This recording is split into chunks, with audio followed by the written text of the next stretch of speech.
La transmisión de las 3:17 de la mañana. Buenas noches. Mi nombre no es importante, pero vivo en un pueblo pequeño del norte del país, uno de esos lugares donde después de las 10 de la noche no se escucha nada más que el viento y algún perro lejano. Lo que voy a contar no me pasó a mí, le pasó a mi papá. Y aunque han pasado muchos años, en esta casa todavía hay noches en las que nadie se atreve a encender la radio. Mi padre se llamaba Roberto. Era un hombre de rutinas firmes, de esos que creen que mientras todo siga igual, nada malo puede ocurrir. Durante más de 15 años trabajó como operador nocturno en una estación de radio local. No era una estación famosa, apenas una frecuencia vieja que sobrevivía con anuncios grabados, música repetida y algunos programas grabados durante el día. Su turno comenzaba a las 11 de la noche y terminaba a las 6 de la mañana. Decía que le gustaba la noche porque nadie molestaba. Solo él, la consola, la luz roja del micrófono y el reloj de pared que nunca dejaba de sonar. Al principio, su trabajo era monótono. Revisar niveles de audio, programar música, pasar anuncios automáticos y de vez en cuando, responder llamadas de algún insomne que pedía una canción vieja o solo quería escuchar una voz humana. Pero todo empezó a cambiar una madrugada específica. Papá siempre decía que a las 3:17 de la mañana ocurría algo extraño. No sabía explicar qué, solo que a esa hora el ambiente se volvía distinto. El aire más pesado. El silencio más profundo. Como si el pueblo entero dejara de respirar por unos segundos. Una noche, mientras ajustaba los controles, sonó el teléfono de la cabina. No era raro, pero el identificador no mostraba ningún número. Solo una línea vacía. Radio Horizonte, buenas noches, respondió mi papá, con su tono automático. Al otro lado no se escuchaba nada. Solo un ruido bajo, como estática mezclada con una respiración lejana. ¿Hola? Repitió. Entonces, una voz habló. Era una mujer. Su voz sonaba apagada, como si estuviera hablando desde muy lejos, o desde debajo del agua. ¿Sí se escucha?, preguntó. Mi papá ajustó el volumen. Sí, la escucho. ¿En qué puedo ayudarle? Hubo una pausa larga. Demasiado larga. Estoy atrapada, dijo finalmente. Aquí está oscuro. Mi papá pensó que era una broma. Había recibido llamadas raras antes. ¿Dónde se encuentra, señora? La mujer tardó en responder. No lo sé, solo sé que el lugar todavía no existe. Mi papá frunció el ceño, incómodo. ¿Cómo que no existe? La línea se llenó de estática de golpe, tan fuerte que tuvo que bajar el volumen. Y entonces, la llamada se cortó. Pensó que era solo un loco más, hasta que miró el reloj. 3:17 de la mañana. A partir de esa noche, las llamadas comenzaron a repetirse. Siempre a la misma hora. Siempre desde números inexistentes. Un hombre que decía estar encerrado en un edificio que aún estaba en construcción. Una niña que lloraba porque el fuego ya venía y pedía que avisaran a su mamá, en una colonia que todavía no había sido fundada. Una voz temblorosa que aseguraba estar bajo toneladas de tierra, pidiendo auxilio desde un lugar donde, años después, ocurrió un derrumbe real. Mi papá empezó a llevar un cuaderno. Anotaba cada llamada, cada detalle, cada nombre que alcanzaba a escuchar. Lo hacía porque algo no cuadraba, porque las descripciones coincidían con tragedias que aún no habían ocurrido.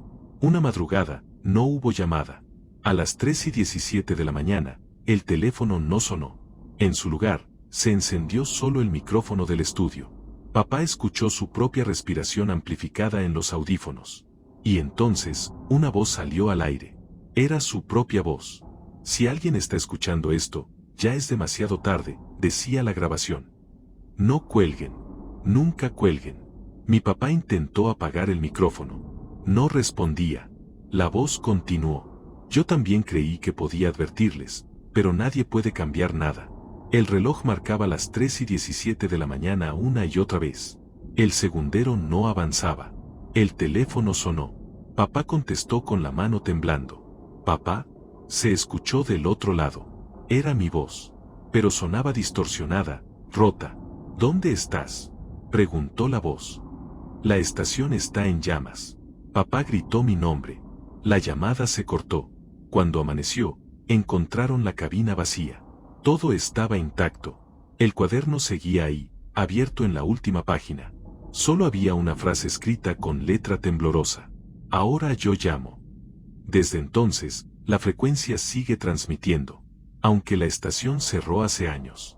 Y si alguna vez estás despierto a las 3:17 de la mañana, y una radio cercana se enciende sola, no contestes, porque la llamada ya es para ti.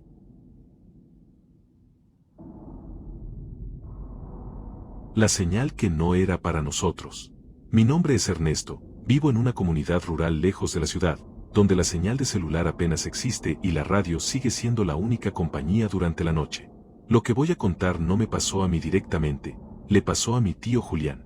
Y desde entonces, en esta casa ya no se permite tener radios de onda corta. Mi tío era técnico en telecomunicaciones. No trabajaba para el gobierno ni para ninguna empresa grande. Arreglaba antenas, repetidores viejos y equipos que nadie más quería tocar. Vivía solo en una casa sencilla, rodeada de terreno baldío y cerros bajos.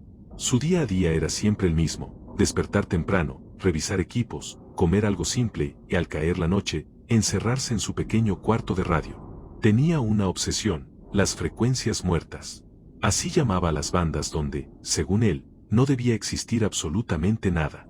Ni música, ni voces, ni interferencias humanas. Decía que ahí era donde el mundo bajaba la guardia. Todas las noches, después de las 11, encendía su radio de onda corta. Ajustaba lentamente el dial, escuchando solo estática, con paciencia casi enfermiza. Yo lo veía hacerlo como un ritual. Anotaba horas, frecuencias, cambios mínimos en el ruido. Nunca hablaba mientras escuchaba. Decía que no había que interrumpir. Una madrugada, alrededor de las 2:40 de la mañana, captó algo distinto. No era estática. Era un patrón. Un pulso grave, rítmico, demasiado ordenado para ser natural. No se parecía a código Morse ni a ninguna señal conocida. Era como un latido metálico, acompañado de un zumbido bajo que hacía vibrar el vidrio de la ventana. Mi tío no apagó el equipo. No grabó la señal. Solo la escuchó, como si estuviera esperando algo más. A las 3:12 de la mañana, la señal cambió. El zumbido se transformó en algo parecido a voces, pero no eran palabras. Eran sonidos arrastrados, imposibles de imitar, que subían y bajaban de tono como si algo enorme respirara del otro lado. Esa fue la primera noche que mi tío no durmió. A partir de entonces, su rutina cambió. Durante el día estaba distraído, nervioso. Por las noches se quedaba más tiempo en el cuarto de radio, con las luces apagadas. Decía que la señal regresaba, siempre a la misma hora. Y lo más inquietante, la señal respondía. Cuando mi tío movía el dial apenas un poco, el sonido se ajustaba. Cuando bajaba el volumen, el zumbido se intensificaba. Cuando apagaba el equipo, la señal seguía escuchándose, muy débil, desde los cables. Una noche, me pidió que me quedara con él. Solo escucha, me dijo. No hables. La señal volvió exactamente a las 3:12 de la mañana. Esta vez, las voces eran más claras y más cercanas. No hablaban entre ellas. Parecía que intentaban imitar sonidos humanos. Respiraciones, golpes, algo parecido a un lamento. De pronto, el sonido se detuvo, y una sola frecuencia quedó limpia. Entonces escuchamos una voz. No era masculina ni femenina. Era plana, vacía. Ya aprendimos su forma. Sentí como el estómago se me hundía. No apaguen. No miren afuera. Mi tío empezó a llorar. Nunca lo había visto llorar. La señal es la puerta. Las luces de la casa parpadearon. El suelo vibró levemente, como si algo pesado se moviera bajo la tierra. La voz habló una última vez. Gracias por responder. La señal se cortó. El silencio fue absoluto. Esa misma noche, algo descendió en los cerros. No lo vimos, pero lo escuchamos. Un zumbido grave, inmenso, que hizo que los animales huyeran y que el aire se sintiera espeso, irrespirable. A la mañana siguiente, mi tío había desaparecido. El cuarto de radio estaba intacto, excepto por una cosa. El equipo estaba encendido, transmitiendo. Desde entonces, a veces, al pasar por esa frecuencia, se escucha una respiración conocida, y una voz que suena como la de mi tío, repitiendo lentamente. Escuchen. No tengan miedo. Ya casi llegan. Y lo peor, la señal ya no viene del cielo, viene de la tierra.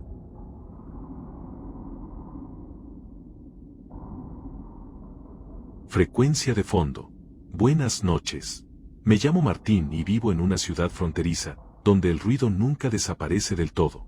Tráfico de día, trenes por la noche, y si uno presta atención, un zumbido constante que nadie más parece notar. Lo que voy a contar no me pasó a mí directamente, sino a mi vecino, aunque, después de escucharlo, ya no puedo decir que esté completamente a salvo. Don Aurelio vivía en el departamento de al lado. Era un hombre mayor, solitario, con una rutina tan exacta que podía ajustar mi reloj con ella. Salía todas las mañanas a las 6, regresaba a las 2, comía siempre lo mismo y, al caer la noche, encendía su radio vieja. Nunca televisión, nunca música moderna, solo radio. Decía que la radio nunca miente, solo revela. Todas las noches, a partir de las 11, el sonido atravesaba la pared. Estática suave, luego voces lejanas, luego silencio. No hablaba con nadie, solo escuchaba. Un día me comentó algo que me dejó inquieto. Hay una frecuencia que no se va, me dijo. Aunque cambies de estación, se queda debajo, como si siempre hubiera estado ahí. No le di importancia, hasta que empecé a escucharla yo también. Era un zumbido bajo, casi imperceptible, que aparecía cuando todo estaba en silencio. No salía de mis aparatos, parecía estar en el aire mismo.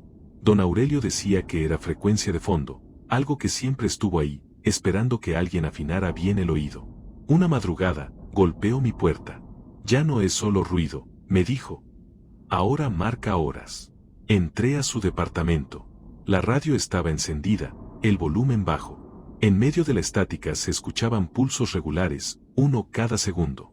Como un conteo. Empieza a las 3 de la mañana, susurró. Siempre. A las 3 en punto, el conteo se detuvo. Entonces, una voz surgió de la nada. No hablaba claro. No usaba palabras completas. Pero el ritmo era humano. Demasiado humano. Como alguien aprendiendo a hablar copiando sonidos. Aquí, aquí, aquí. Sentí un frío seco recorrerme la espalda. Don Aurelio sonreía. ¿Lo oyes?, dijo. Nos encontró. Esa noche no dormí. Los días siguientes, don Aurelio dejó de salir. La radio nunca se apagaba. Desde mi departamento podía escucharla incluso cuando la electricidad del edificio fallaba. El zumbido seguía ahí, constante, paciente. Una noche, la voz cambió. Martín. Escuchar mi nombre me paralizó. No estaba en mi casa. Venía del departamento de al lado. Golpeé la puerta. Nadie respondió.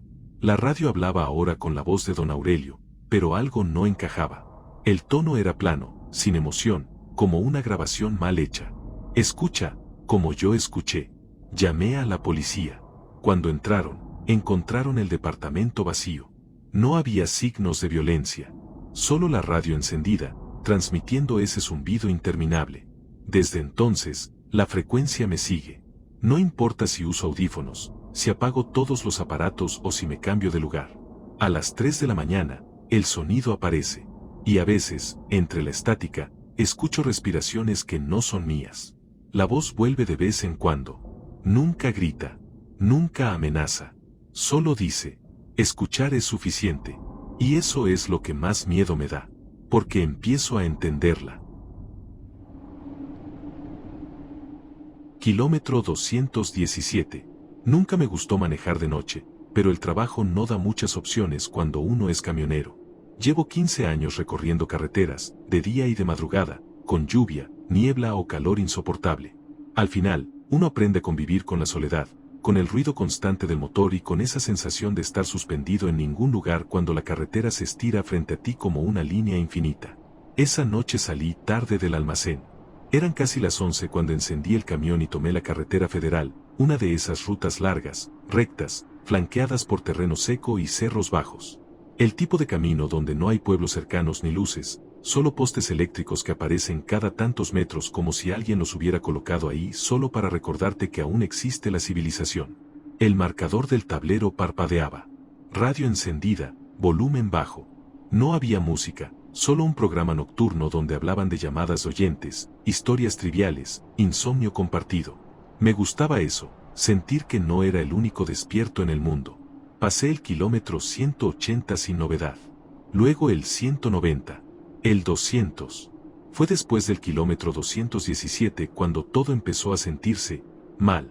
Primero fue el silencio. La radio comenzó a llenarse de estática, como si alguien hubiera metido arena dentro del aparato. Giré la perilla, buscando otra estación, pero todas estaban igual, un ruido áspero, irregular, acompañado de un zumbido grave que hacía vibrar el tablero. Pensé que sería la zona. Hay tramos donde la señal se pierde. Pero entonces el motor tosió. No se apagó, solo dio un tirón extraño, como si el camión hubiera pasado sobre algo blando. Miré el retrovisor de inmediato, esperando ver un animal atropellado, pero la carretera detrás de mí estaba limpia, negra, vacía. Reducí la velocidad. Fue entonces cuando lo vi. A la orilla del camino, iluminado apenas por los faros, había algo de pie. No era una persona. Eso lo supe de inmediato, aunque en ese momento no habría podido explicar por qué. Tenía forma humanoide, sí, pero demasiado alto. Sus extremidades eran largas, desproporcionadas, y su postura no era natural. No caminaba, no corría. Estaba quieto, inclinado ligeramente hacia adelante, como si escuchara algo que yo no podía oír. Su piel no reflejaba la luz como la de un animal ni como la ropa de una persona. La absorbía. Era de un tono oscuro, casi mate, como carne húmeda sin brillo. Cuando pasé frente a él, giró la cabeza. No tenía ojos grandes. No tenía ojos visibles. Solo una hendidura alargada donde debería estar la cara, que se abrió lentamente, como una boca vertical. Sentí un escalofrío tan intenso que tuve que apretar el volante con ambas manos para no perder el control. Seguí manejando. No frené. No miré atrás. Me repetí que estaba cansado, que la mente juega trucos cuando llevas horas despierto. Pero entonces el camión volvió a fallar, y esta vez se apagó. Todo quedó en silencio. Los faros seguían encendidos, pero el motor murió por completo. Intenté encenderlo. Nada. Y entonces escuché los pasos. No venían desde afuera. Venían debajo del camión. Un golpeteo lento, irregular, como si algo caminara con demasiadas articulaciones, rozando el metal. Me quedé congelado.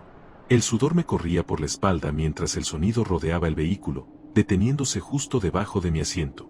Después, silencio. Pasaron segundos, tal vez minutos. Entonces escuché una respiración. No era fuerte, no era animal. Era húmeda, como si el aire pasara por algo viscoso. La cabina se enfrió de golpe. El vaho salió de mi boca cuando respiré. Y ahí entendí algo horrible. Eso no estaba afuera. Estaba mirando hacia arriba. Hacia mí. Golpeó el piso del camión una sola vez. Con fuerza. Grité. Giré la llave una y otra vez hasta que el motor rugió de pronto, como despertando de una pesadilla. Arranqué sin mirar, pisé el acelerador y no bajé la velocidad hasta ver las luces del siguiente pueblo. Nunca denuncié nada.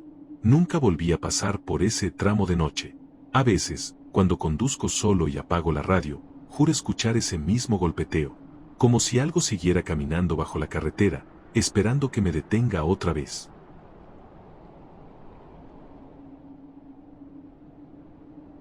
El ser del terreno baldío. Nunca hablé de esto cuando era niña.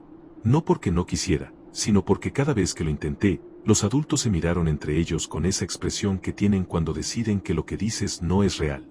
Yo tenía 9 años cuando ocurrió. Vivíamos en un barrio sencillo, de calles sin pavimentar y casas de bloques sin pintar. Al final de la calle había un terreno baldío donde nadie construía porque el suelo siempre estaba húmedo, como si debajo hubiera algo que no se secaba nunca. Ahí íbamos a jugar después de la escuela mi hermana Lucía, mi prima Camila y yo. Ese día hacía calor. El aire era espeso y olía raro, como a metal caliente y basura mojada. El cielo estaba nublado, pero no parecía que fuera a llover. Estábamos caminando por el borde del terreno cuando Lucía se detuvo de golpe. ¿Eso se está moviendo? Entre los matorrales vimos algo agachado. Al principio pensé que era un perro herido. Luego creí que era una persona. Pero cuando dio un paso hacia adelante, supe que no era ninguna de las dos cosas. Era pequeño, más bajo que nosotras. Su cuerpo era delgado, demasiado, como si los huesos apenas sostuvieran la piel. Su piel era de un color marrón oscuro, casi rojizo, y parecía húmeda, brillante, como si estuviera sudando constantemente. No tenía pelo. Su cabeza era grande, pero no redonda. Era alargada hacia atrás y venosa. Sus ojos eran rojos, profundos, sin brillo. No eran grandes, pero daban la sensación de estar mirando demasiado. Se sostenía en cuclillas, con las manos apoyadas en el suelo. Sus dedos eran largos, con uñas negras y curvas. Cuando respiraba, su pecho se movía rápido, como si le doliera hacerlo. El olor llegó después. Era un olor fuerte, insoportable. Una mezcla de azufre, tierra mojada y algo podrido. Camila se tapó la nariz y empezó a llorar. El ser levantó la cabeza lentamente. Nos miró. No gritó. No se movió hacia nosotras. Solo nos observó, con una expresión que no era agresiva. Era agotada. Lucía fue la primera en retroceder. Yo quería moverme, pero mis piernas no respondían. Sentía que si corría, algo terrible pasaría. El ser emitió un sonido bajo, vibrante, como un gemido que no salía de la boca sino de todo su cuerpo. Luego intentó ponerse de pie, y cayó de rodillas. Ahí fue cuando corrimos. No miré atrás hasta llegar a casa. Cerramos la puerta con seguro y nos quedamos temblando en el suelo. El olor parecía haberse pegado a nuestra ropa. Esa noche, escuchamos sirenas. Al día siguiente, el terreno estaba cercado. Había hombres con trajes, militares, gente que no era del barrio. Nadie nos dejó acercarnos. Mi madre nos dijo que lo olvidáramos, que eran historias, que estábamos imaginando cosas. Pero durante semanas, los perros del barrio desaparecieron. El aire seguía oliendo mal cuando pasábamos por ahí. Y por las noches, yo soñaba con esos ojos rojos mirándome desde la oscuridad. Años después, entendí algo. Eso no estaba cazando. No estaba escondiéndose. Estaba perdido. Y aún hoy, cuando llueve y el suelo huele a metal húmedo, recuerdo su mirada. Como si aún esperara que alguien lo ayudara.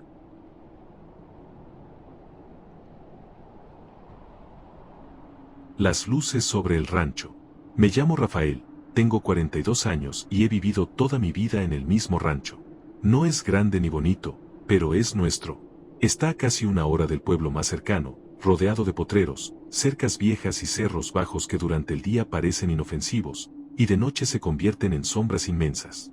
Vivo ahí con mi esposa Elena, una mujer fuerte, de esas que no se quiebran fácil, con nuestro hijo Mateo, de 12 años, callado y observador, con nuestra hija Sofía, de 8, curiosa, siempre haciendo preguntas, y con Bruno, nuestro perro, un mestizo grande que nunca se separaba de la casa.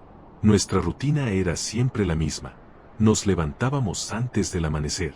Yo salía a revisar el ganado, Elena preparaba el desayuno, los niños ayudaban como podían antes de ir a la escuela del pueblo. Por la tarde, todos regresábamos cansados, sucios, pero tranquilos. La noche era para cenar temprano y dormir. Hasta ese día. Era martes. El sol ya se estaba ocultando cuando notamos que una de las vacas no regresó con el resto. Mateo me acompañó a buscarla mientras Elena y Sofía se quedaron en la casa.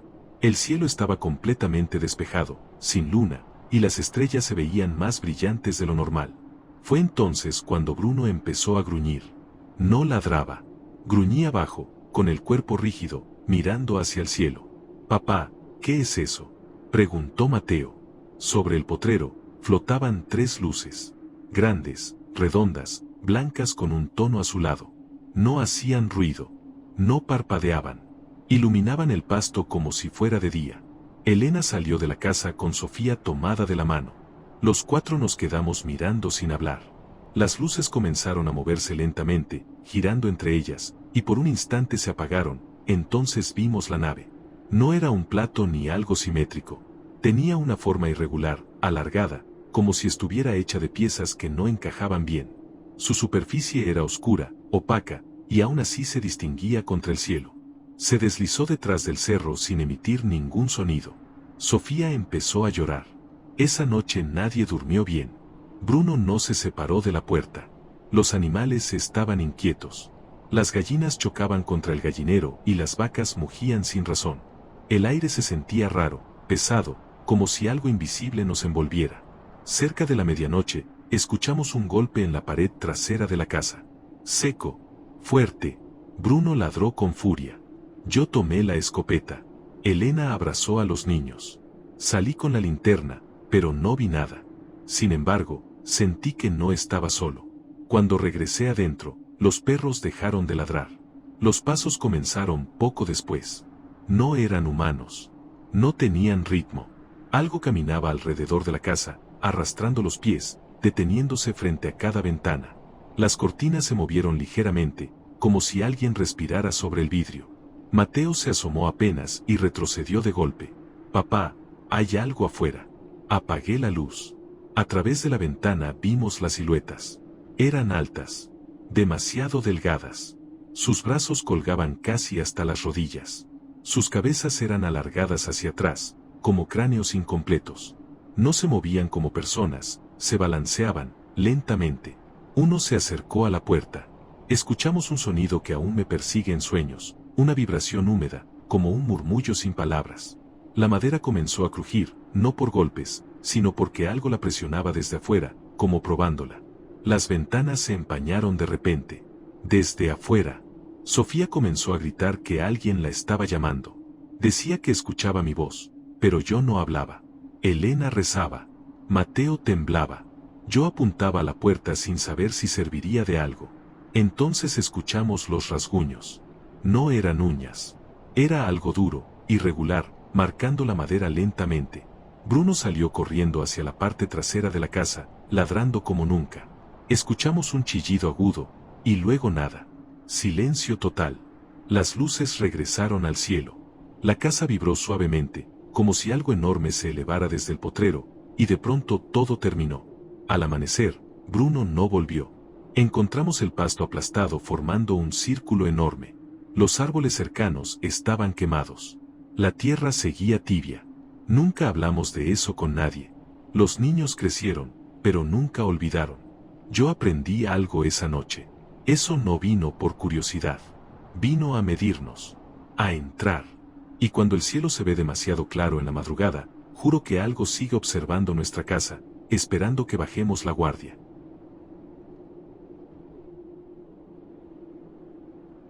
Los gigantes del parque. Yo tenía 11 años cuando el cielo se abrió. Vivíamos en una ciudad tranquila, de edificios grises, parques infantiles y rutinas repetidas. Nada extraordinario ocurría ahí.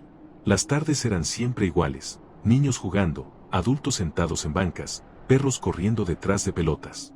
El parque central era el único lugar donde todo parecía normal. Hasta ese día. Eran alrededor de las 6 de la tarde. Yo estaba en los columpios con mi amigo Iván cuando el aire cambió. No fue el sonido primero, fue la sensación. Como si la presión del ambiente se hubiera vuelto más densa, más pesada. Me dolieron los oídos. Los pájaros se callaron. Entonces escuchamos un estruendo que no venía de ningún lugar específico. No era un trueno ni una explosión.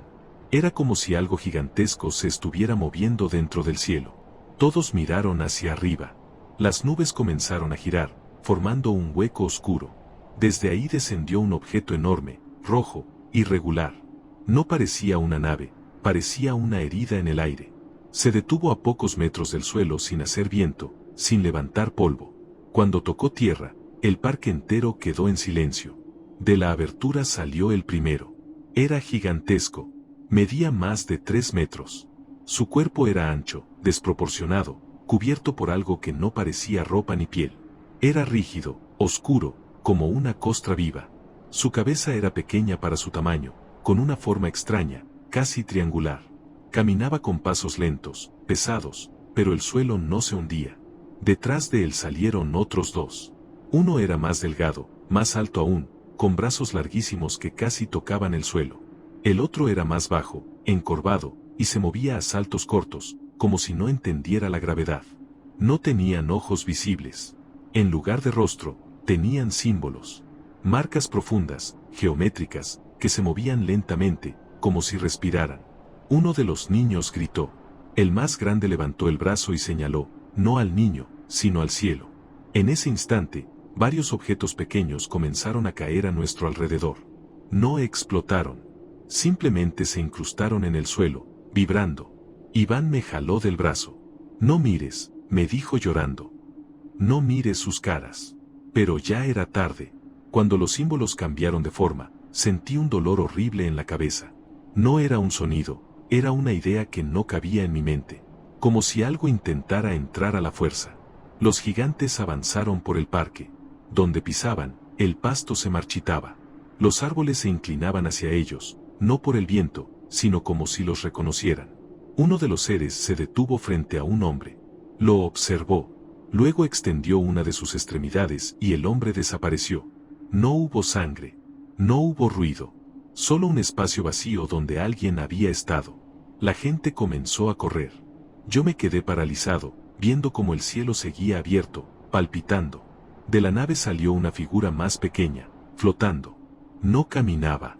Se desplazaba como si no tocara el mundo. Se giró hacia mí. Y entonces el tiempo se rompió. Todo quedó inmóvil, personas, hojas, polvo en el aire. Solo yo podía moverme, o al menos eso sentí. La figura se acercó y comprendí algo sin que me lo dijera. Esto ya había pasado antes. En otros lugares. En otros tiempos. Los gigantes no venían a invadir. Venían a recuperar algo. El mundo volvió a moverse de golpe. Las criaturas regresaron a la abertura en el cielo. El objeto se elevó lentamente y desapareció. El parque quedó destruido. Árboles secos, el suelo quemado, gente llorando. El hombre que desapareció nunca volvió. Las autoridades dijeron que fue una explosión de gas. Que todos habíamos sufrido histeria colectiva. Pero yo aún recuerdo los símbolos moviéndose en sus rostros. Y a veces, cuando el cielo se vuelve rojo al atardecer, siento el mismo dolor en la cabeza. Como si algo allá arriba recordara que yo los vi. Turno de vigilancia nocturna. Buenas noches, mi nombre es Roberto Salgado, fui guardia de seguridad durante casi 8 años en un hospital público, y lo que estoy a punto de contar ocurrió durante una semana que jamás pude borrar de mi mente. Siempre preferí el turno nocturno. Menos gente, menos problemas. El hospital se volvía un lugar distinto después de medianoche, los pasillos se vaciaban, las luces quedaban a medias y los sonidos normales se transformaban en ecos lejanos. Mi trabajo era simple, rondines cada hora, revisar accesos, pasillos, escaleras y áreas cerradas. La primera noche no pasó nada extraño, o al menos eso creí. Durante mi recorrido de las 2 de la mañana, al pasar por el tercer piso, sentí algo raro. El aire estaba más frío de lo normal y una de las luces del pasillo largo parpadeaba sin razón. Anoté el reporte y seguí caminando. Fue entonces cuando vi una sombra demasiado alta reflejada en el piso. Pensé que era mía, hasta que me detuve y la sombra siguió moviéndose. Levanté la mirada. Al fondo del pasillo, cerca del área de observación, había una figura blanca, alta, extremadamente delgada. Sus brazos colgaban tanto que parecían no pertenecerle. No caminaba como una persona, avanzaba lentamente, casi flotando. Parpadeé. La figura ya no estaba. Esa noche me convencí de que era cansancio. La segunda noche, los reportes comenzaron a acumularse. Enfermeras hablando de ruidos, pacientes diciendo que alguien los miraba dormir, sensores activándose sin motivo. A las 2:47 de la mañana, una cámara del tercer piso se quedó congelada. Fui a revisar. Mientras caminaba por el pasillo, escuché algo que nunca había oído antes en un hospital. Un sonido húmedo, como piel rozando el suelo. La vi de nuevo. Estaba más cerca. Podía distinguir mejor su forma, piel blanca, sin ropa, sin rasgos claros. Los brazos se doblaban de forma antinatural, apoyándose a veces en la pared para avanzar. No tenía rostro, pero sentí su atención clavándose en mí. Le grité que se detuviera. No reaccionó. Solo inclinó la cabeza. El radio comenzó a fallar. Estática. Mi respiración era lo único que escuchaba. Cuando retrocedí un paso, la figura avanzó otro. Corrí. No me avergüenza decirlo. La tercera noche pedí cambio de área, pero no había personal suficiente. Me asignaron vigilar especialmente el tercer piso. Fue la peor noche. A las 2 en punto, las luces se atenuaron más de lo normal. Las cámaras mostraban pasillos vacíos, excepto uno. En la pantalla, la figura estaba ahí, parada frente a una habitación. La cámara no captaba bien sus extremidades. Parecía estirarse más de lo que debería. Fui con cuidado. Cada paso se sentía pesado. Cuando llegué al pasillo, la puerta de la habitación estaba abierta. Dentro, un paciente dormía profundamente. La cosa estaba inclinada sobre la cama. No tocaba al paciente. Lo observaba, como si midiera algo. Cuando encendí mi linterna, la figura giró lentamente. Sus brazos largos se elevaron apenas, rozando el marco de la puerta.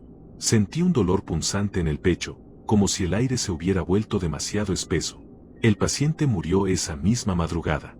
La cuarta noche ya no dudaba, eso estaba recorriendo el hospital. No atacaba de inmediato. Elegía. Esperaba. A las 3 de la mañana, mientras hacía el rondín final, escuché pasos detrás de mí, demasiado largos para ser humanos. No quise voltear. El reflejo del vidrio me lo mostró, estaba a menos de 2 metros. Su forma parecía aún más alta, como si el hospital le diera espacio para crecer. Sus brazos colgaban casi tocando el piso, y uno de ellos se levantó lentamente, hacia mí. Las luces se apagaron por completo. Cuando volvieron, yo estaba sentado en el suelo, temblando. La figura ya no estaba. Renuncié al día siguiente. Años después, supe que ese hospital había tenido, hace décadas, una zona donde los pacientes morían sin supervisión durante la noche. Decían que algo quedó ahí, algo que aprendió a caminar por los pasillos. Todavía sueño con ese lugar, con los pasillos largos, con las luces parpadeando, y con una figura blanca y delgada, haciendo su ronda nocturna, como si nunca hubiera dejado de trabajar ahí. El pasillo del área de observación. Buenas noches, mi nombre es Laura Hernández. Trabajo como enfermera desde hace más de 9 años, y lo que estoy a punto de contar me dejó marcada para siempre.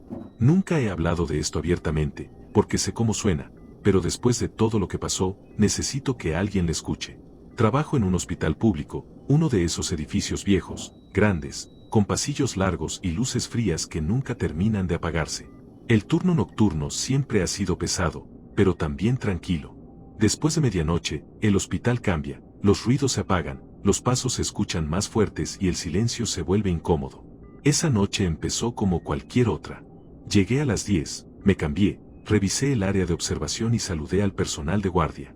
Pacientes estables, luces tenues, monitores pitando de forma regular. Todo normal. Recuerdo que pensé, ojalá sea una noche tranquila. A la 1:20, mientras revisaba expedientes, escuché algo extraño en el pasillo. No eran pasos normales.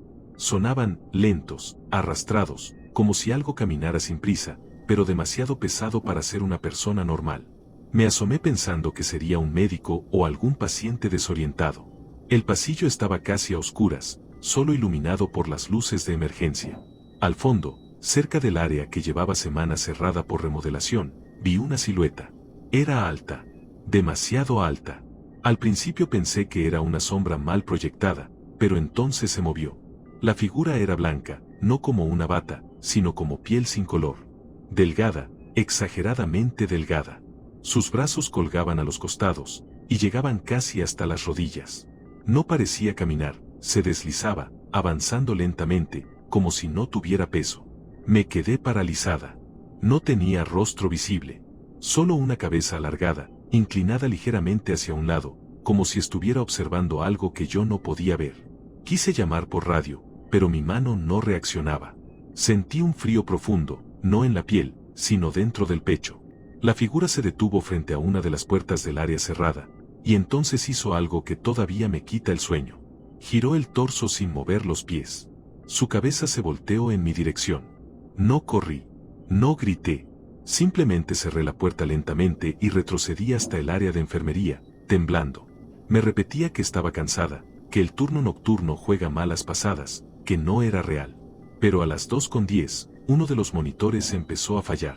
Un paciente comenzó a mostrar signos irregulares, como si algo hubiera alterado el ambiente. Fui a revisarlo, tratando de ignorar el miedo que me recorría el cuerpo. Mientras ajustaba el equipo, sentí algo que no olvidaré jamás. Una sombra pasando detrás de mí, demasiado alta para ese cuarto. El monitor se apagó por completo. Cuando levanté la vista, el reflejo del vidrio mostraba algo detrás de mí. No tocaba el suelo. Sus brazos estaban doblados de forma antinatural, apoyados en la pared, como si se sostuviera ahí. No respiré. No me moví. Entonces escuché un sonido suave, casi imperceptible, como un roce húmedo. No hablaba. No hacía ruidos humanos. Solo estaba ahí, mirando. Cuando por fin reaccioné y salí corriendo del cuarto, el pasillo estaba vacío. Las luces seguían parpadeando, pero la figura había desaparecido. A la mañana siguiente, pregunté por el área cerrada.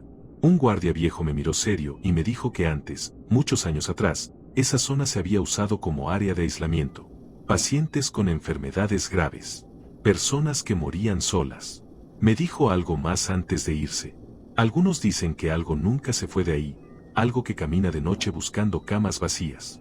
Desde esa noche pedí cambio de turno. Pero a veces, cuando paso cerca del hospital, juro que veo, a través de las ventanas del tercer piso, una figura blanca y delgada, observando el pasillo. Y sé que todavía sigue ahí. La cama junto a la ventana. Buenas noches, mi nombre es Andrés Molina, y lo que estoy a punto de contar ocurrió durante las noches que pasé internado en el Hospital General. Nunca he vuelto a dormir tranquilo desde entonces. Ingresé por algo simple, o eso me dijeron, una infección fuerte que requería observación. Nada grave, nada fuera de lo normal. Me asignaron una habitación compartida en el tercer piso, una de esas salas largas con varias camas separadas por cortinas verdes y una ventana alta al fondo que nunca se abría del todo. El primer día pasó sin problemas. Enfermeras entrando y saliendo, médicos revisando signos vitales, el sonido constante de los monitores. Pero cuando cayó la noche, el hospital cambió por completo. Las luces se atenuaron, el ruido se volvió lejano, y el silencio comenzó a pesar. Me costaba dormir. El aire era frío y olía a desinfectante, y cada cierto tiempo se escuchaba el eco de pasos en el pasillo. A las 2 de la madrugada, desperté por un sonido extraño. No era una alarma. No eran pasos normales. Era como un rozar lento, algo arrastrándose suavemente por el piso. Abrí los ojos y miré hacia el pasillo. Las cortinas de las otras camas estaban cerradas. Todo parecía en orden. Entonces lo vi. Al fondo del pasillo, junto a la ventana, había una figura parada. Era muy alta, tan alta que su cabeza casi rozaba el techo. Su cuerpo era delgado, antinaturalmente delgado, y su piel era blanca, no pálida, sino blanca de verdad, como si nunca hubiera tenido sangre. Sus brazos colgaban larguísimos, doblándose un poco hacia adelante, como si no supiera qué hacer con ellos. No caminaba. Se deslizaba. Avanzaba lentamente entre las camas, sin hacer ruido, deteniéndose unos segundos frente a cada una. Yo podía sentir como el aire se volvía más frío conforme se acercaba. Quise moverme. No pude. Quise gritar. No salió ningún sonido. La cosa se detuvo frente a la cama de un anciano que dormía profundamente. Se inclinó sobre él, demasiado cerca. Sus brazos largos tocaron el borde del colchón, y por un segundo pensé que iba a llevárselo. Pero no lo hizo. Giró la cabeza lentamente, hacia mí. No tenía rostro, solo una superficie lisa, estirada, donde debería haber ojos. Aún así, sabía que me estaba mirando. Se acercó a mi cama. Sentí como el colchón se hundía ligeramente, como si algo pesado se hubiera apoyado en él. Su brazo largo rozó mi pierna. Estaba frío, húmedo. Entonces escuché algo muy bajo, como un susurro que no usaba palabras. Una vibración extraña que me atravesó el pecho. Cuando una enfermera apareció al fondo del pasillo, la figura retrocedió, deslizándose hacia la ventana, y desapareció en la oscuridad. No dormí el resto de la noche. A la mañana siguiente pregunté por la ventana del fondo. Una enfermera joven me dijo que daba a un patio interno cerrado, un lugar donde antes se dejaban las camas de pacientes que fallecían durante la noche, antes de trasladarlos. Las siguientes noches fueron peores. Siempre a la misma hora. Siempre avanzando cama por cama. La tercera noche se detuvo frente a mí más tiempo. Sentí que esperaba algo. Cuando finalmente se fue, noté que el anciano de la cama contigua no despertó nunca más. Me dieron el alta al día siguiente. Antes de irme, pasé por la ventana del fondo. El vidrio reflejaba el pasillo vacío, excepto por una figura blanca y alargada detrás de mí.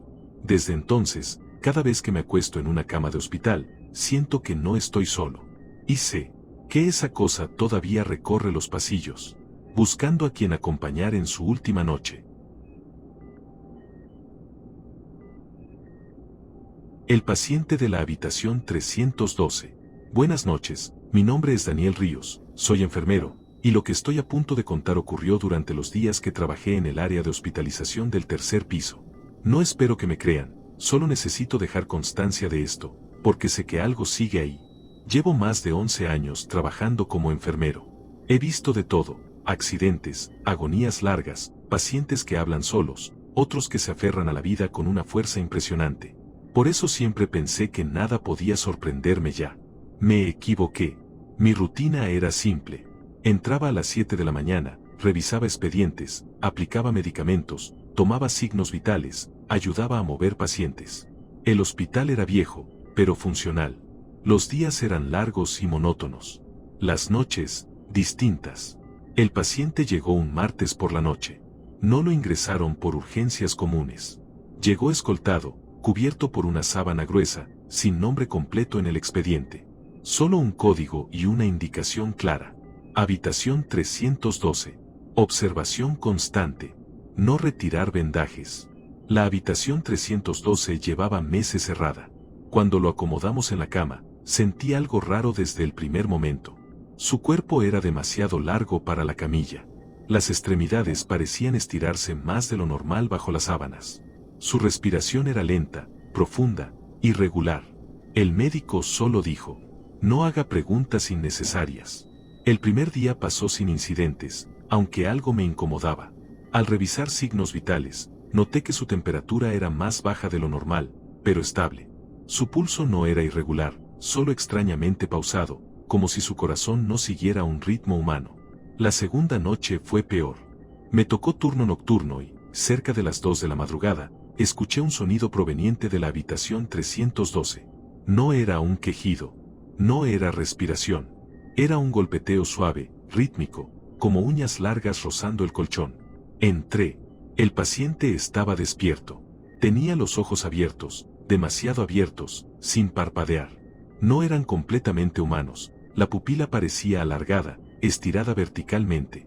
Su cuello era más largo de lo normal, y bajo las vendas se notaban movimientos lentos, como si algo se acomodara constantemente.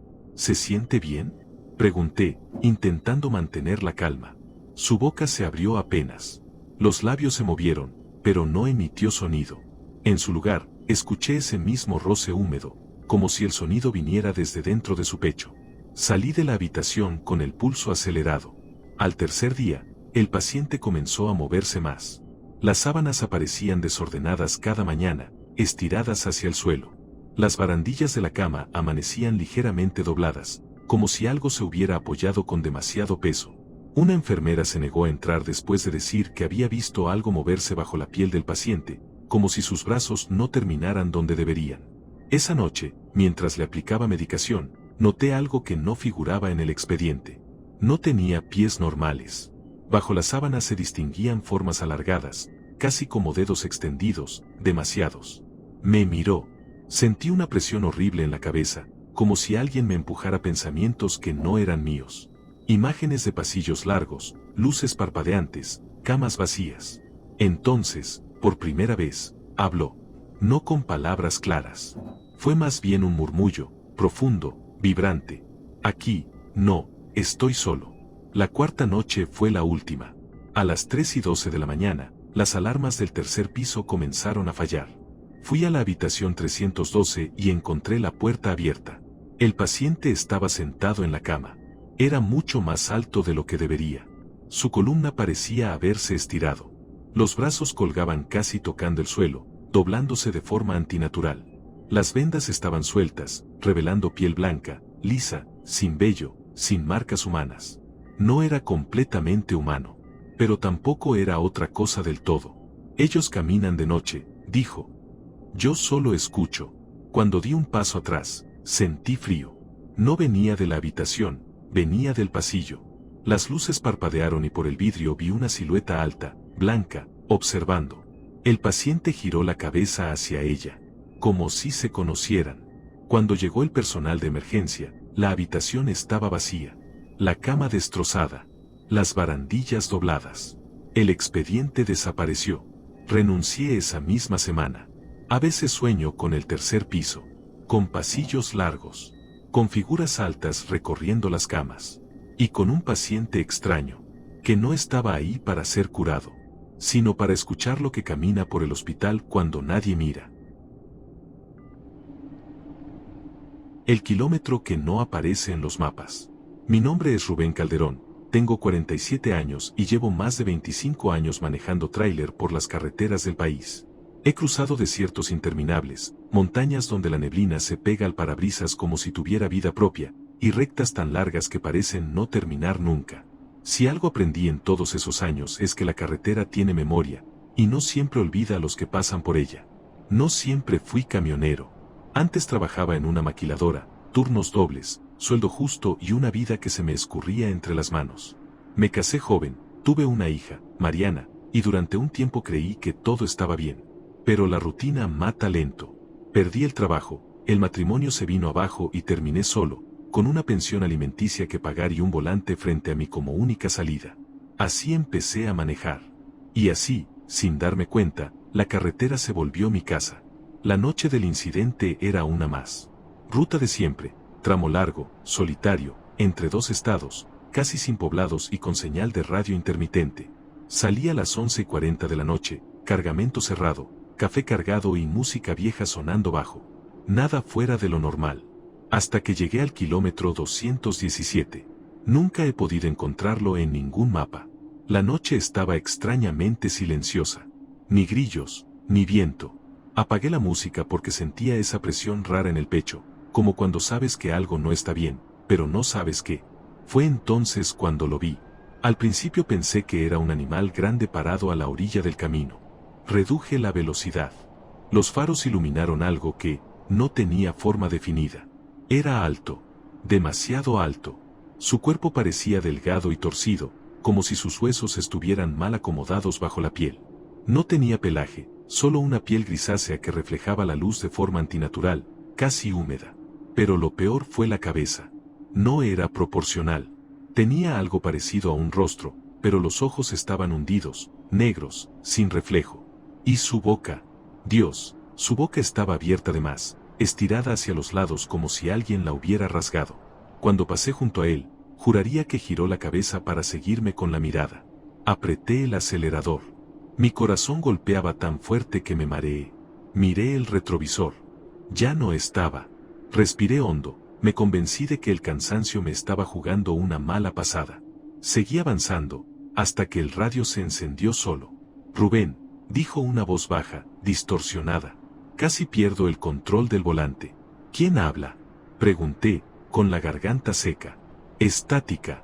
Luego, una risa, lenta, arrastrada, como si algo estuviera aprendiendo a reír. No debiste verlo. El camión comenzó a perder potencia. Las luces del tablero parpadearon. El motor murió justo en medio de la nada. Silencio. Solo mis propios jadeos y el crujido del metal enfriándose. Fue entonces cuando escuché los pasos. No venían corriendo. Venían arrastrándose, pesados, irregulares. Algo golpeó suavemente la parte trasera del tráiler, una vez, dos veces, como si estuviera probando su resistencia. No, no, susurré, encerrado en la cabina. Los pasos rodearon el camión. Se detuvieron justo debajo de mi puerta. Y entonces escuché mi voz. Rubén, ábreme. Era mi tono, mi forma de hablar. Pero yo no estaba hablando. El picaporte comenzó a moverse lentamente. Sentí un olor fuerte, metálico, como sangre vieja. Miré por la ventanilla. Ahí estaba, más cerca que antes. Su rostro estaba pegado al vidrio, y ahora pude ver que no tenía nariz, solo dos hendiduras negras. Sus ojos se movían de forma independiente, observándome como si yo fuera un objeto. Y sonrió. Te he visto antes, dijo. Todos los que manejan solos, dejan algo atrás. Golpeó la puerta con fuerza. Grité. Cerré los ojos. Recé como no lo hacía desde niño. El motor encendió de golpe. No pensé. Arranqué. Aceleré sin mirar atrás. Conduje por horas sin detenerme, sin importar la velocidad, sin importar el cansancio. Cuando salió el sol, me detuve en una gasolinera, temblando, empapado en sudor. Le conté todo al encargado. Me miró serio. Aquí no hay kilómetro 217, me dijo. Ese tramo, se salta. Desde esa noche, dejé de manejar de madrugada.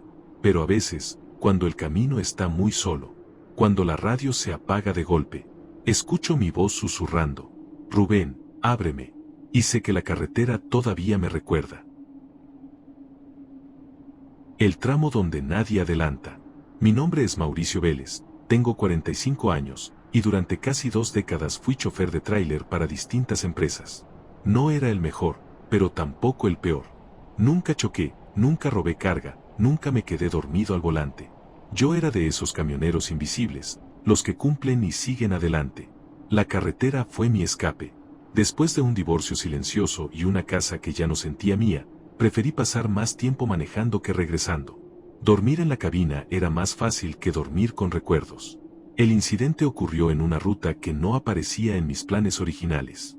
Era una noche cerrada, sin luna. El GPS marcó un desvío por obras, ruta alterna recomendada. No lo dudé. Nunca lo hacía. La carretera era angosta, de 2 carriles, sin acotamiento.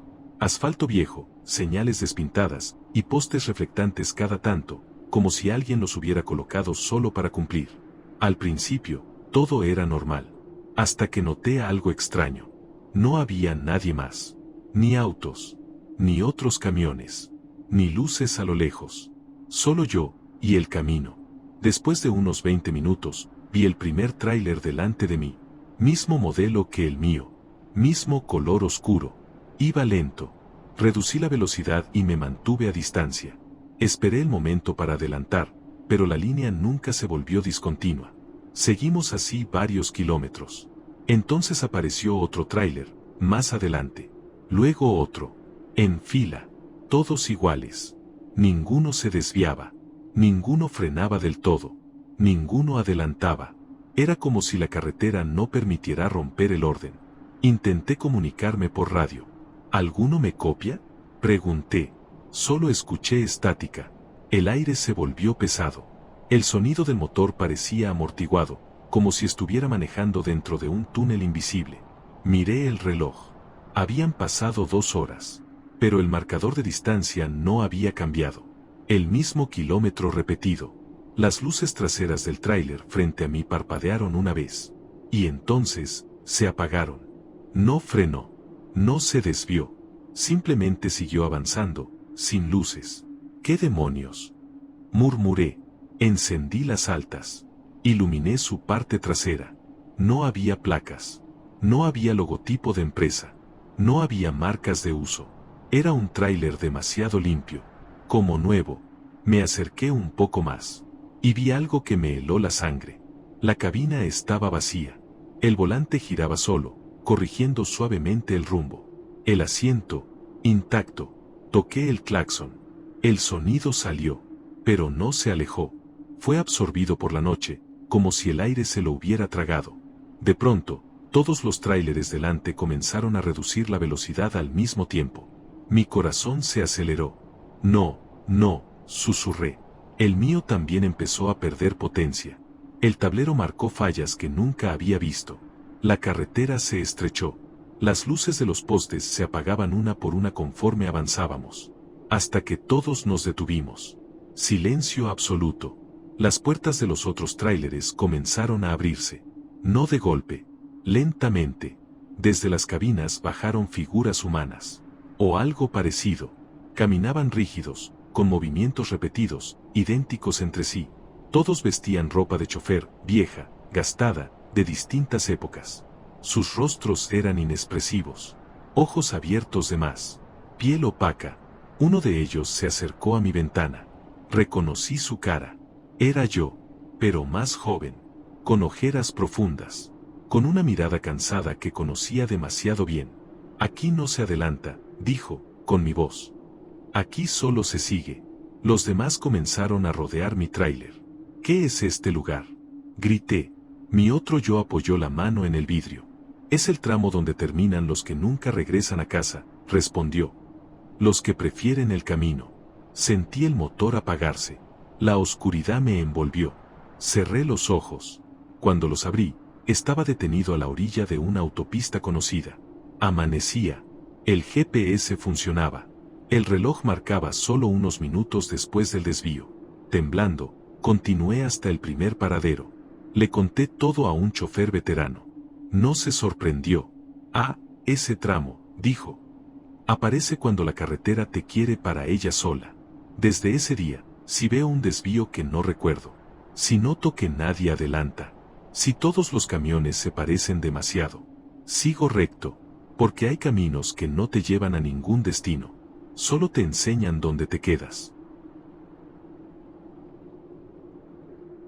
Las luces que caminan junto al tráiler. Mi nombre es Esteban Luján, tengo 39 años, y desde hace más de 17 manejo tráiler por carreteras que la mayoría de la gente ni siquiera sabe que existen. Nunca soñé con esta vida. No crecí admirando camiones ni imaginándome durmiendo en paraderos.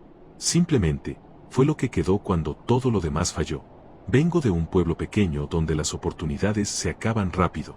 Mi padre murió cuando yo tenía 15 años y mi madre siempre decía que lo importante era trabajar, no preguntar demasiado. Probé en fábricas, en bodegas, en construcción, nada duró. Hasta que un tío lejano me subió por primera vez a un tráiler. Desde entonces, la cabina se volvió mi refugio. Vivía solo, sin compromisos. No porque no quisiera formar una familia, sino porque la carretera no perdona a los que se quedan mirando atrás. Dormía poco, comía mal, pero manejaba bien. Y eso era suficiente. La noche del incidente llevaba un cargamento regular. Nada especial. Ruta secundaria, carretera vieja, de esas que ya no salen bien marcadas en los mapas nuevos. La empresa la seguía usando porque ahorraban tiempo y dinero. Salí pasadas las 11 de la noche. El cielo estaba limpio, sin luna. La oscuridad era tan profunda que parecía tragarse los faros.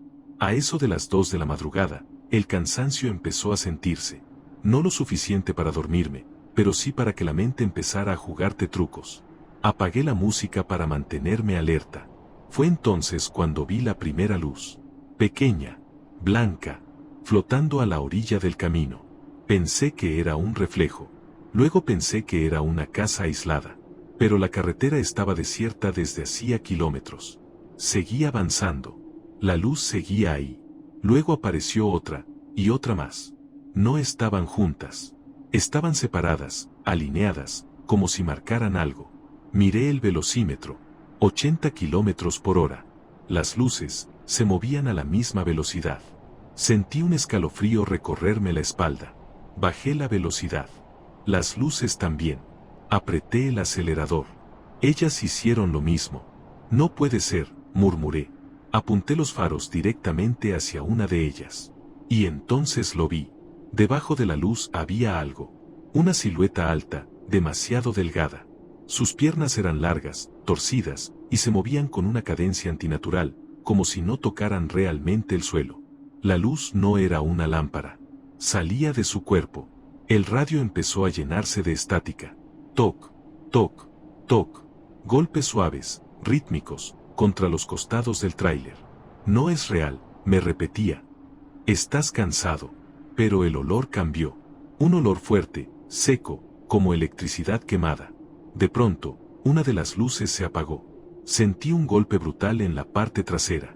El camión se sacudió y casi pierdo el control. Miré por el espejo. Algo estaba colgado del tráiler. Su cuerpo era oscuro, sin forma definida, pero de su cuello brotaba esa luz blanca, pulsante, como un corazón expuesto. Su cabeza se giró lentamente hacia mí.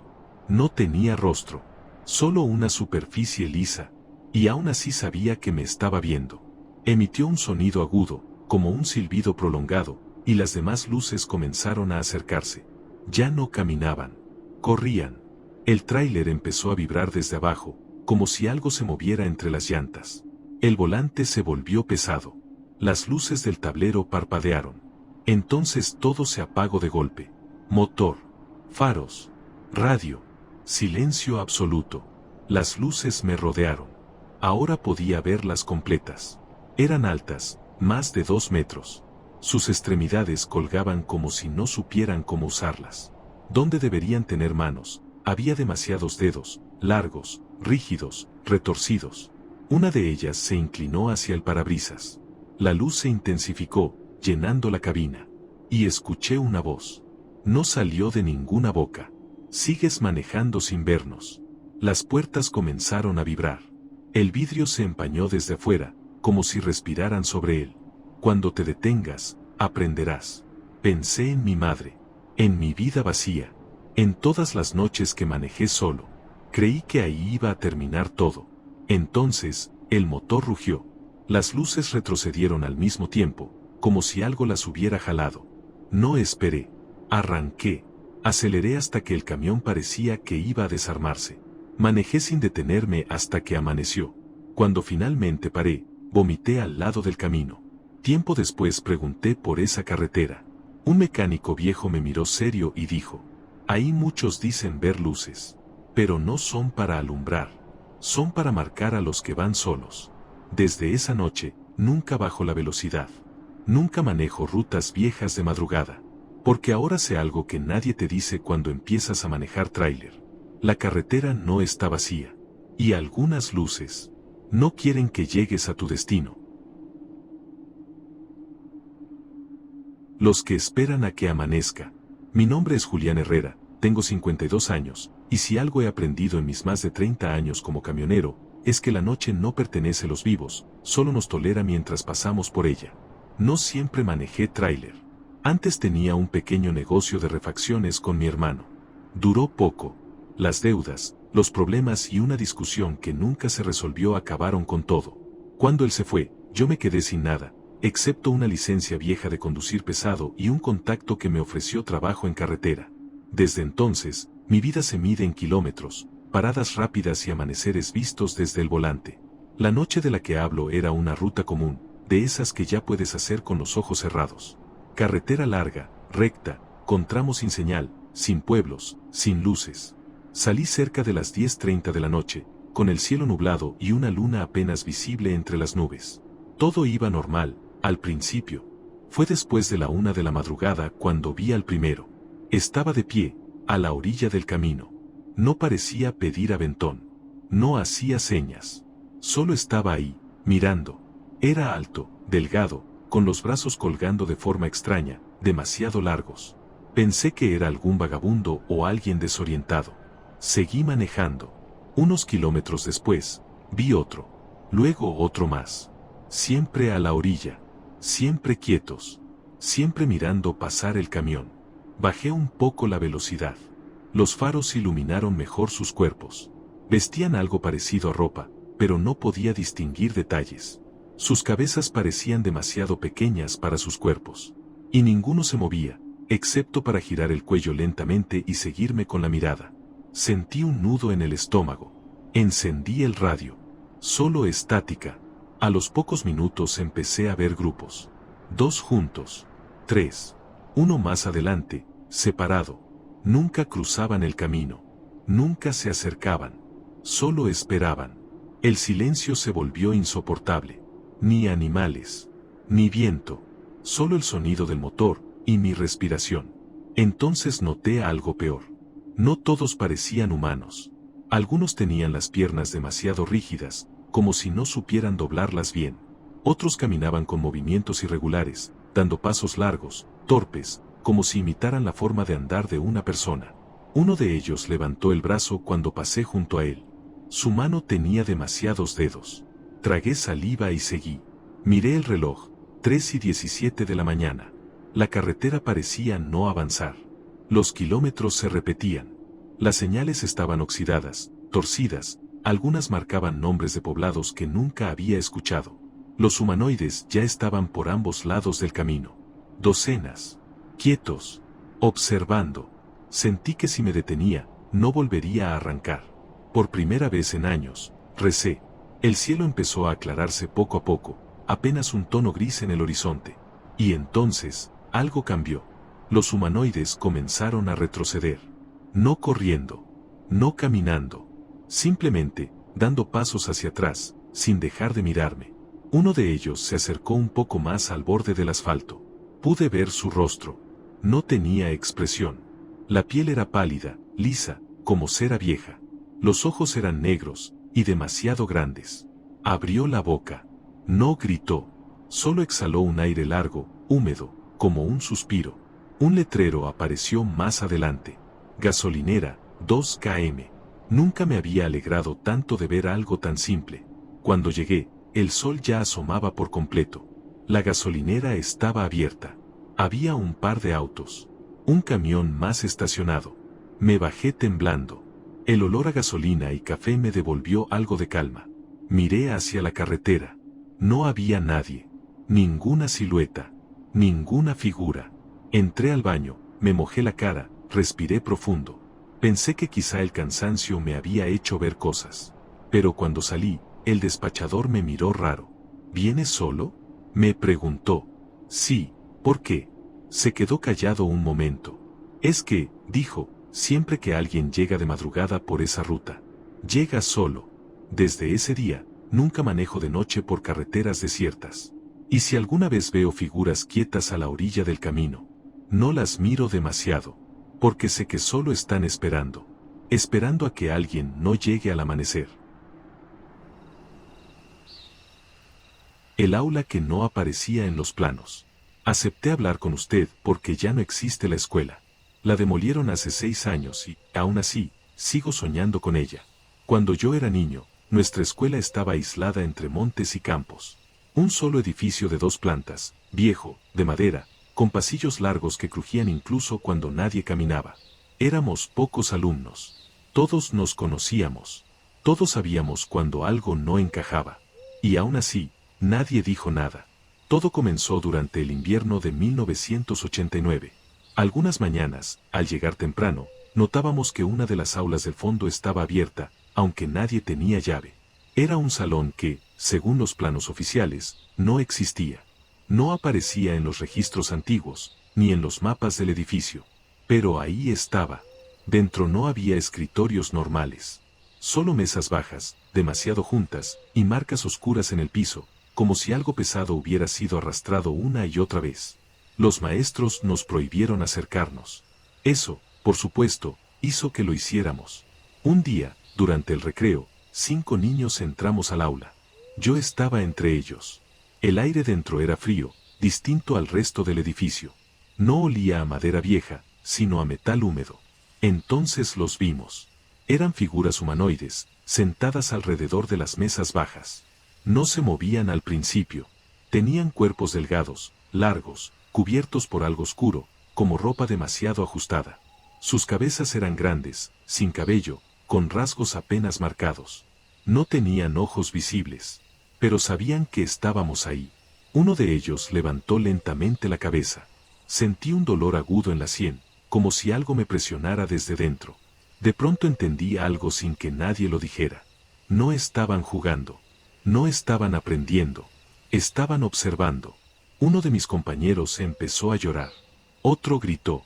En ese instante, las figuras se levantaron al mismo tiempo. No caminaron hacia nosotros. El espacio entre ellos y nosotros simplemente desapareció. Recuerdo caer al suelo. Recuerdo el zumbido. Recuerdo sentir que alguien revisaba mis pensamientos, como quien hojea un cuaderno usado. Después, nada. Despertamos en el patio, alineados, como si nada hubiera pasado. Los maestros dijeron que habíamos sufrido un desmayo colectivo. El aula del fondo estaba cerrada. Sellada. Esa misma semana, una pared fue levantada donde antes había una puerta.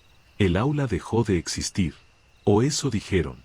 Años después, cuando la escuela fue demolida, uno de los obreros murió al caer por un hueco que no aparecía en los planos.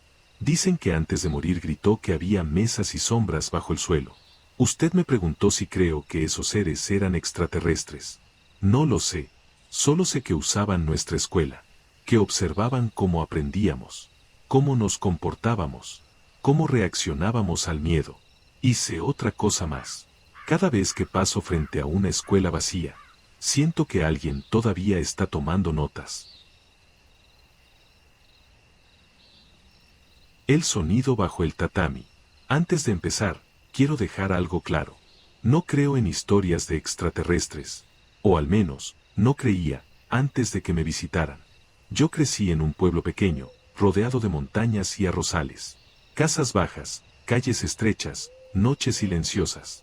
Cuando uno es niño ahí, aprende rápido que el silencio no siempre significa paz. Tenía 9 años cuando comenzaron los sonidos. Al principio era algo leve. Un golpeteo sordo, como si alguien caminara debajo del piso de la casa. Mi padre decía que eran ratas. Mi madre rezaba en silencio y no preguntaba nada. Pero yo sabía que no eran animales. El sonido venía desde abajo del tatami. Siempre a la misma hora, poco después de la medianoche. Algunas noches, el tatami vibraba apenas. Otras, sentía como si algo respirara bajo mi cuerpo mientras dormía. Yo me quedaba inmóvil, conteniendo la respiración, fingiendo estar dormido. Una madrugada, el sonido cambió. Ya no eran pasos. Era un zumbido, grave, profundo, que me atravesaba el pecho. Sentí náuseas. Mis oídos comenzaron a doler. Quise gritar, pero no pude emitir ningún sonido. Entonces lo vi. El tatami frente a mí se hundió lentamente, como si algo empujara desde abajo. La madera crujió. El aire se volvió frío. Un olor metálico llenó la habitación. De entre el suelo emergió una forma oscura, delgada, imposible. No levantó el tatami, lo atravesó. La criatura era alta, demasiado para el cuarto. Su cuerpo parecía cubierto por una piel negra, lisa, como húmeda. Su cabeza no tenía rasgos humanos, solo una hendidura vertical donde debería estar el rostro. No caminaba. Flotaba. Sentí que algo entraba en mi cabeza. No palabras, recuerdos que no eran míos. Vi montañas desde arriba. Vi luces moviéndose bajo la tierra. Vi casas como la mía, abiertas, observadas. La criatura se inclinó hacia mí. No me tocó. No lo necesitaba. Sentí una presión en el pecho, como si algo me estuviera midiendo por dentro. Entonces, desde muy lejos, escuché a mi madre moverse en la cocina. La criatura se detuvo. El zumbido se intensificó. El aire vibró. Y de pronto, ya no estaba. El tatami volvió a su lugar. El silencio regresó. Nunca le conté a nadie. Pero desde esa noche, cada vez que camino descalzo sobre un tatami, siento que el suelo no está completamente sólido. Crecí. Me fui del pueblo. Formé una familia. Pero hace 3 meses, mi hijo de 7 años me dijo algo que no me deja dormir. Papá, por la noche siento que alguien camina bajo mi cama. Usted me preguntó por qué acepté esta entrevista. Porque sé que no fue una visita. Fue una inspección. Y porque ahora entiendo algo que me aterra más que cualquier recuerdo. Ellos no vienen del cielo. Vienen de abajo. Y siempre regresan por lo que una vez tocaron. Las luces del arrozal. No sé por qué la gente cree que en los pueblos no pasa nada. Tal vez porque aquí aprendimos a no hablar de ciertas cosas. Yo crecí en una aldea pequeña, rodeada de arrozales. Casas de madera, caminos de tierra, noches tan oscuras que el cielo parecía caer encima de uno. Cuando era niña, mi abuela siempre decía que no mirara las luces del campo después del atardecer. No son para nosotros, repetía. Nunca lo han sido. Yo tenía 10 años cuando las vi por primera vez. Al principio eran solo luces lejanas, flotando sobre el arrozal, como linternas moviéndose sin manos. Aparecían algunas noches y desaparecían otras. Nadie parecía notarlas, o fingían no hacerlo. En el pueblo, aprender a fingir es una forma de sobrevivir. Una noche, regresaba sola a casa después de ayudar a mi tía. La luna estaba cubierta por nubes y el aire era espeso, húmedo. Entonces las luces aparecieron otra vez, pero esta vez estaban más cerca. No flotaban. Descendían. El arroz comenzó a inclinarse como si algo invisible caminara entre las plantas. Sentí un zumbido bajo, no en los oídos, sino en el pecho. Me escondí detrás de un cobertizo, temblando, observando. Y entonces lo vi. Entre el arroz emergió una figura delgada, demasiado alta, con extremidades largas y rígidas. Su cuerpo parecía envuelto en algo oscuro, como si absorbiera la luz. Donde debía estar el rostro, no había nada reconocible. Solo una superficie lisa que reflejaba débilmente las luces del campo. No caminaba. Se deslizaba. Sentí una presión en la cabeza, como si alguien empujara recuerdos que no me pertenecían. Vi el pueblo desde arriba. Vi casas abiertas como cajas. Vi personas durmiendo, observadas. La figura se detuvo. Giró lentamente hacia donde yo estaba escondida. En ese instante supe algo con absoluta claridad. Me había notado desde el primer segundo. Quise correr. Mis piernas no respondieron. El zumbido se volvió insoportable. Las luces comenzaron a girar sobre nosotros, formando un patrón imposible. Entonces escuché la campana del templo sonar a lo lejos. La figura se quedó inmóvil. Las luces ascendieron lentamente, una por una, hasta perderse entre las nubes. El arroz dejó de moverse. El sonido desapareció. Cuando volví a casa, mi abuela estaba sentada frente al altar, rezando. «¿Las viste, verdad?», me dijo sin mirarme. No respondí. Esa noche soñé que algo estaba parado junto a mi cama, observándome, no con ojos, sino con intención. Crecí. Me fui del pueblo. Juré no volver jamás. Pero hace un año regresé para el funeral de mi abuela. Esa misma noche, mientras caminaba por el viejo sendero, vi luces flotando otra vez sobre el arrozal. No me escondí. No corrí. Solo sentí un miedo antiguo, profundo, acompañado de una certeza que me hizo llorar. Ellos nunca se fueron. Solo esperaron. Porque en los pueblos como este, donde nadie mira demasiado al cielo, es más fácil volver. El campo rojo. Usted me preguntó por qué acepté hablar después de tantos años. La verdad es que ya no duermo. Y cuando uno deja de dormir, deja también de huir. Me llamo Takeshi. Y lo que voy a contarle ocurrió cuando yo tenía 7 años. Antes de ese día, mi vida era normal. Demasiado normal. Iba a la escuela, jugaba con mi mejor amigo Akira, regresábamos juntos a casa cruzando los campos. Siempre por el mismo sendero de tierra. Nunca pasó nada extraño ahí, hasta que empezó a pasar. Semanas antes del incidente, comencé a sentir algo difícil de explicar. No miedo exactamente, sino la sensación constante de estar siendo observado. Akira también lo sentía, aunque no quería admitirlo. Yo fingía ser valiente, pero por las noches despertaba siempre a la misma hora, 3:17 de la madrugada. Nunca supe por qué. Los animales del vecindario se comportaban raro. Los perros ladraban al cielo. Algunas mañanas aparecían gallinas muertas, sin heridas. Y en medio del campo apareció un círculo de pasto negro, como si la tierra se hubiera enfermado. Los adultos dijeron que no era nada.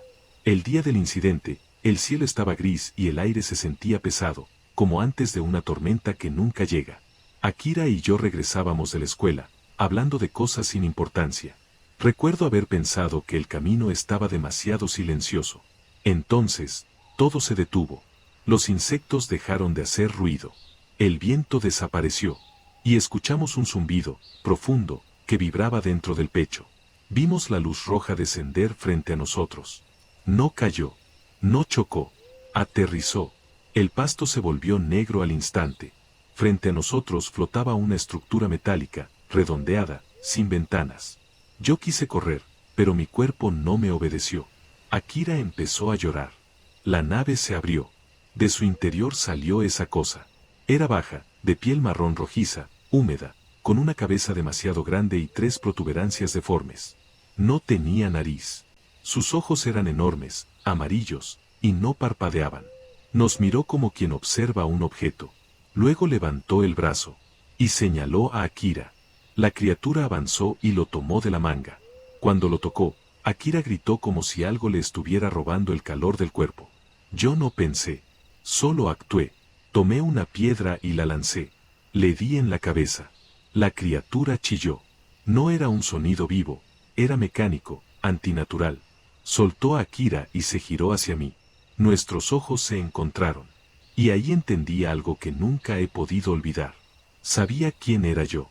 No con palabras, sino con imágenes. Vi lugares que no existen. Vi estructuras gigantes bajo cielos negros. Sentí una certeza absoluta, aquello no estaba perdido, estaba evaluando. Dio un paso hacia mí. Entonces escuchamos una voz humana llamándonos desde lejos. La criatura se detuvo. Miró la nave. Me miró otra vez. Y retrocedió. Entró en la estructura. La luz roja explotó en el aire y la nave se elevó hasta desaparecer. El sonido cesó. El mundo volvió. Los adultos solo encontraron un círculo de tierra quemada. Dijeron que imaginamos todo.